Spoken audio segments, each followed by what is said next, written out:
Hi everyone, welcome to Labaik Bongcha. 조선 씨, 내 말 들려? 당신이 얼마나 괜찮은 남잔지.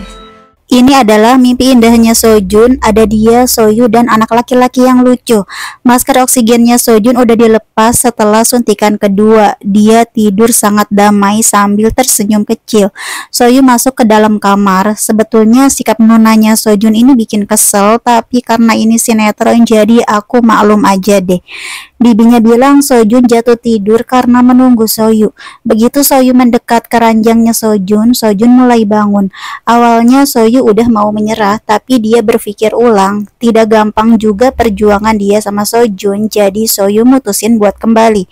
Soyu saking kangennya seolah dia mau memecahkan ruang isolasi supaya bisa menyentuh wajahnya Sojun. Sojun bilang tadi dia mimpi indah, mereka jalan-jalan sama anak mereka. Soyu nanya laki-laki atau perempuan. Sojun menjawab dia udah lupa lagi.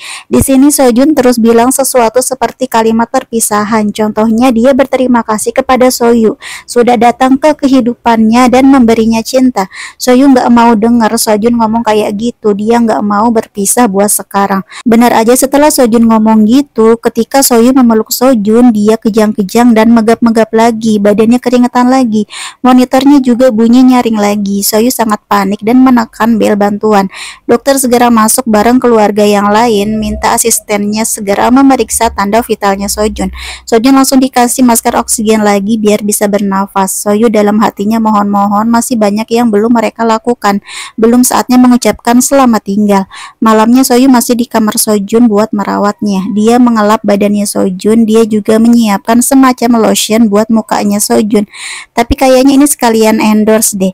Soyu mengoleskan lotion itu ke wajahnya Sojun yang ganteng. Dia sendiri mengakui kalau Sojun adalah suami yang sangat ganteng. Besoknya seperti biasa, bapaknya Sojun menggalau lagi. Kerjaannya ngeliatin Sojun terus yang masih belum bangun. Sedih banget sih lihat bapaknya ini. Sampai disuruh duduk di sofa pun dia nggak mau. Dokter masuk kemudian bilang ada hal yang harus segera diputuskan mengenai Sojun, yaitu meningkatkan dosis obat sebelum jadwal yang diberikan pusat penelitian penyakit tersebut. Tapi bagaimana kalau Sojun kejang-kejang lagi? Mereka nggak tega kalau harus melihat Sojun melalui hal buruk itu. Kata dokter gak ada pilihan lain. Terus bapaknya Sojun menghembuskan nafas berat. Beliau makin galau, dia harus memutuskan apa. Semua berdiskusi bagaimana baiknya, tapi pihak bibi dan pamannya merasa mereka harus membiarkan Sojun pergi dengan damai, apalagi dosis obat kali ini sangat kuat. Gak bisa ngebayangin sesakit apa Sojun menerima suntikan berikutnya. Bapaknya makin hancur rasanya, gimana cara dia harus mengucapkan selamat tinggal sama anak bungsunya. Rasanya gak akan pernah siap sama sekali.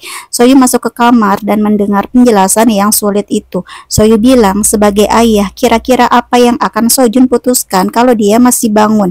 Bapaknya berpikir sebentar sambil melihat anaknya yang malang. Sojun pasti akan mencoba suntikan tersebut. Bapaknya Sojun langsung memutuskan mereka harus membawa Sojun ke ruang isolasi segera. Walaupun itu disebut keras kepala sama yang lain, tapi tidak ada istilah keras kepala demi keselamatan anaknya. Bapaknya Sojun memohon kepada Soyu supaya memberitahu Sojun dia harus hidup, tidak peduli apapun itu caranya, dan dia harus hidup bahagia bersama Soyu.